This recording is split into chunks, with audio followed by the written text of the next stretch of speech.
ముంపు బాధితులకు ఏలూరు ఎంపీ చేయూత అందించారు. ఏలూరు జిల్లా పోలవరం నియోజకవర్గంలో వేలూరుపాడు మండలం కుమ్మరిగూడెంలో పెదబాబు ప్రాజెక్టు వలన ముంపునకు గురైన వరద బాధితులకు ఏలూరు ఎంపీ పి మహేష్ కుమార్ నిత్యావసర వస్తువులతో పాటు ఆహారాన్ని కూడా అందించారు.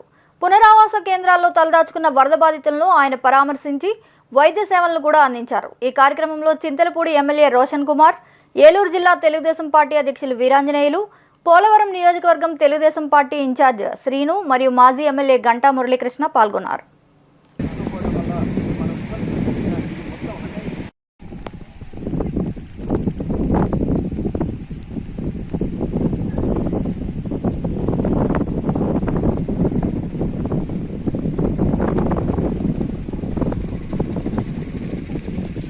నూట 81 కుటుంబాలు ఉన్నటువంటి సందర్భంలో మరి నిన్ననే మంత్రి గారు కానీ అలాగే ఎమ్మెల్యేలు కానీ ప్రభాకర్ గారు, రోషన్ కుమార్ గారు, ఇక్కడ స్థానిక శాసనసభ్యులైనటువంటి బాలరాజు గారు, అలాగే తెలుగుదేశం పార్టీ ఇన్ఛార్జి భరగం శ్రీని గారు మరి నిన్ననే వచ్చి అధికారులందరికీ కూడా ఆదేశాలు ఇచ్చి ఎవరైతే పెదవాగు బారిన పడి ఇబ్బంది పడుతున్నారో వాళ్ళందరికీ కూడా ఆదుకోమని మరి ఆదేశాలు ఇవ్వడమే కాకుండా మరి ఆ కార్యక్రమంలో భాగంగా ఈరోజు మరి మన ఎంపీ గారు యువ నాయకులు మహేష్ యాదవ్ గారు, అలాగే పోలవరం శాసనసభ్యులు బాలరాజు గారు, చింతలపూడి శాసనసభ్యుడు రోషన్ కుమార్ గారు, అలాగే పోలవరం తెలుగుదేశం పార్టీ ఇన్ఛార్జి భరగం శ్రీని గారు, ఇక్కడ ఈ మండలాల్లో ఉన్నటువంటి పోలవరం నియోజకవర్గం, చింతలపూడి నియోజకవర్గం, ఇతర నియోజకవర్గాల నుండి వచ్చినటువంటి తెలుగుదేశం పార్టీ, జనసేన పార్టీ నాయకులందరికీ కూడా మరి ఈ కార్యక్రమం తరఫున అందరికీ కూడా మేము తెలియజేసేది ఏంటంటే మరి ఎంపీ గారు